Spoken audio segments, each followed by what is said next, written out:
So today we're talking about the future of Tesla's Cybertruck and the EV industry. Also, Tesla has a serious competitor when it comes to teslabot, and it's not Boston Dynamics, and it's amazing. What exactly is happening January 25th? And if you stay long enough, we'll talk about Elon Musk and his genius mind in the end. So welcome back to my channel, where I give you the latest Tesla news.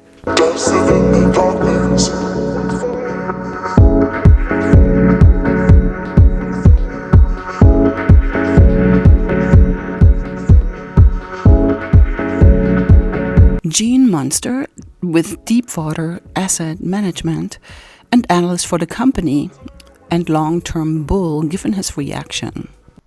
So they're displaying a price that's slightly lower than that, but consider it 99 and 100, call it, and 80,000 for the tri and dual motor. And then in 2025, the single motor rear-wheel drive will be available, and that's at 60,000. So across the board, 20 to 25% higher than I expected. And just as a point of comparison, best comparison we have is the Ford F-150 Lightning lineup, and they tend to be, each of their versions tend to be about $10,000 less than where Cybertruck is at. Now, not a fair comparison because Cybertruck is a superior truck. It's got range. It's about 15% longer, 15-20% longer, has more durable, better performance, all of that. But when it comes to buying pickup trucks, people are going to look at the F-150, they're going to look at the Cybertruck, and Cybertruck's going to be $10,000 more. So that was it related to pricing. Just a quick aside, the range ended up coming in slightly better than I thought. 330 on the high-end versions and 250 on the low-end version that will be available in 2025. So next topic is, what does all of this mean? And I think Tesla's doing the right thing by pricing this high. And the reason is that they know they can't produce a lot of these vehicles that they'll be able to deliver. So it makes sense that they're pricing it high, which gets me to, I think, the substance of my view here, which is that eventually pricing has to come down. If they want to gain market share, if they want this to be a real vehicle, they have to bring pricing down. If they don't, it's going to be the Model S or X all over again. So pressure point is price. It's higher than I thought. I don't think it's the real price longer term. I think that Cybertruck still has the ability long term to be an important part of Tesla's lineup and be kind of one of the top three vehicles in terms of units. I think this can be 500,000 greater long term, but they got to move that price down. It's just too much to hit the sweet spot of the market. We do have to take into consideration that Elon said they cannot stamp it as previously thought, which of course is more cost involving. Also, the price of goods like material and even labor has come up in the last 4 years and had to be adjusted with the original estimate. Let's just repeat the price chart for a second. The rear-wheel drive available 2025 is $60,990. The all-wheel drive available 2024 is $79,990, and the Cyberbeast available in 2024 is $99,990. And prices matches the Rivian vehicles and some other automakers. There are 2 million pre-orders. Now, this is interesting. With investors' reaction, I would guess the number will be smaller, probably until everybody notices that this is not all that crazy when compared with other trucks and other truck manufacturers. I believe that Tesla might be careful of announcing the production volume, since this might take a minute to set up correctly. However, Tesla is still on the run. Another big debate is all the manipulation that's going on in the media. Ford, Stellantis, and GM are not profiting from their electric vehicles. Their setup is a little bit different than Tesla's. They profit from their ICE cars. So what happened was that after negotiation with the union and increasing wages, these car manufacturers are losing even more money. And now these legacy automakers have decided to stall their EV production and focus on their gasoline-powered cars. And well, I hear GM has already been bailed out by the Biden administration. Of course, now the media will make us believe that this is it for electric vehicles and there's no more demand. One thing we need to understand is the media is paid by advertisers. Tesla does not advertise, but Legacy does. Who do you believe they're in favor for? If you do not agree with me, you can leave a comment down below. EV registrations just increased in the European Union and China. It takes just one more increase in gasoline prices at the pump to beat this out of the air. So this is interesting. A competitor to teslabot? Tesla has a new competitor in the humanoid robot space. Based out of California, the company designs its own actuators. They train these robots.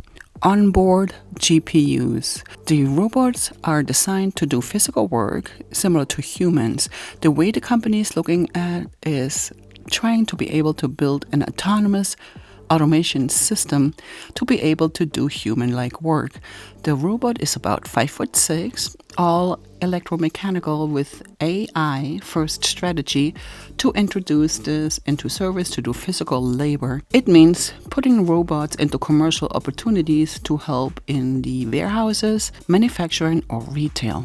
Over time, every human will own a robot according to the company. 70 engineers based in California are developing these applications, doing real human work, and it's pretty amazing. There are many other companies that also build humanoid robots. So now it is a matter of time and how quickly each company is able to develop these humanoid robots. And what does this do to Tesla? Well, we'll have to find out. Let me know if you have looked into the subject and what your opinion is. Important is that Tesla's CEO, Elon Musk, has intentionally reduced Tesla prices to focus on market domination instead, to aim to accelerate the adoption of electric vehicles worldwide and making Tesla's groundbreaking technology and sustainable transportation more accessible to a broader audience.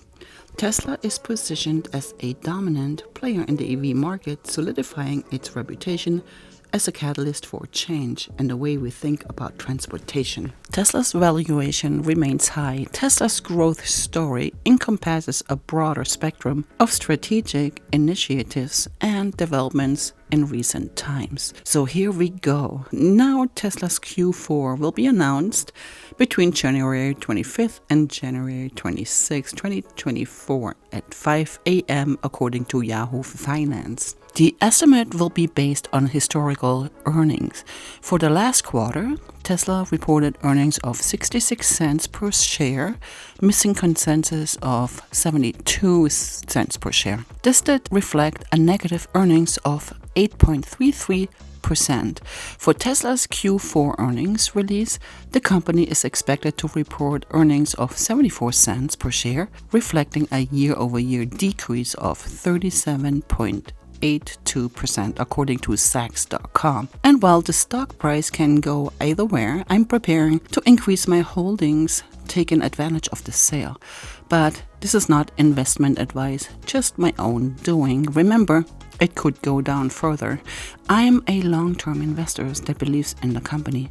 Let me know if you disagree with me in the comments section. Now, I love this. What an amazing person. Elon has explained why he has built his companies, and let's talk about it. Tesla is accelerating sustainable energy. SpaceX is trying to ensure a long-term survival of humanity. This is love of humanity.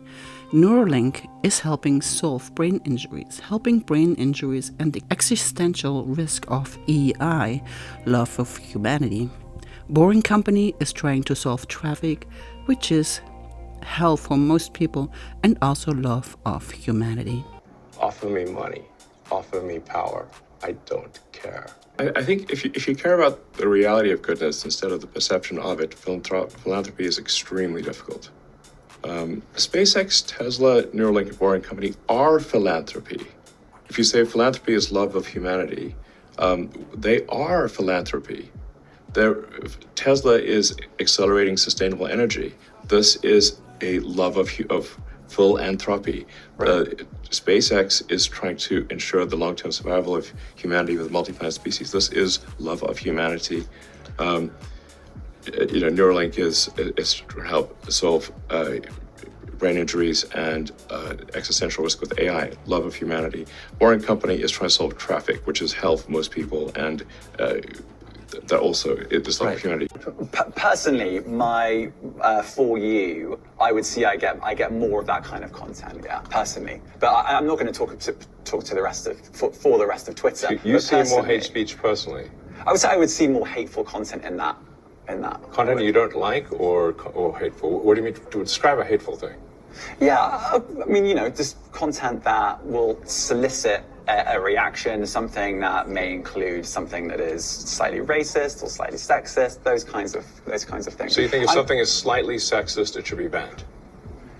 No, is that what you're saying? I'm not saying anything. I'm saying. Well, I'm just curious. I'm trying to understand what you mean by hateful content, and I'm asking for specific examples. And you just said that if something is slightly sexist, that's hateful content. Does that mean that it should be banned? Well, you've asked me whether my feed, whether it's got less or more. I'd say it's got slightly more. That's why I'm asking for examples. Can you name one example? I honestly don't use. Honestly, I don't. You can't name a single example. I'll tell you why. Because I don't actually use that for you feed anymore. Because I just don't particularly like it. But you said a lot of people are quite similar. I only look at hang on a second. You said you've seen more feed. hateful content, but you can't name a single example, not even one. I'm not sure I've used that feed for the last 3 or 4 weeks. And then how did you see the hateful content? Because I've been using Twitter since you've taken it over for the last 6 months. Okay, so then you must have at some point seen that you hateful content. I'm asking for one example. Right. And you can't give a single one. And I'm saying I say, sir, that you don't know what you're talking about. Really? Yes, because you can't give me a single example of hateful content, not even one tweet, and yet you claimed that the hateful content was high. Well, that's a false. No, what I claimed. You just lied. What? No.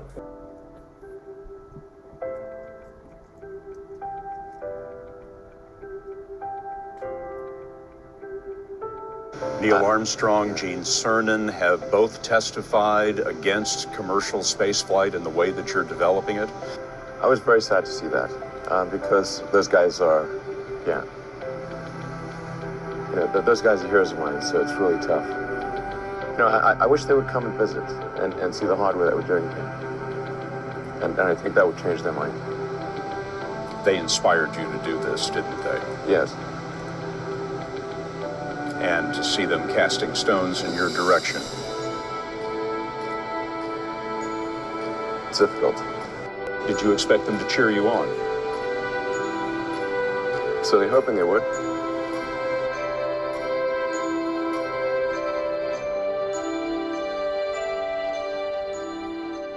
When you had that third failure in a row, did you think, I need to pack this in? Never. Why not? I don't ever give up.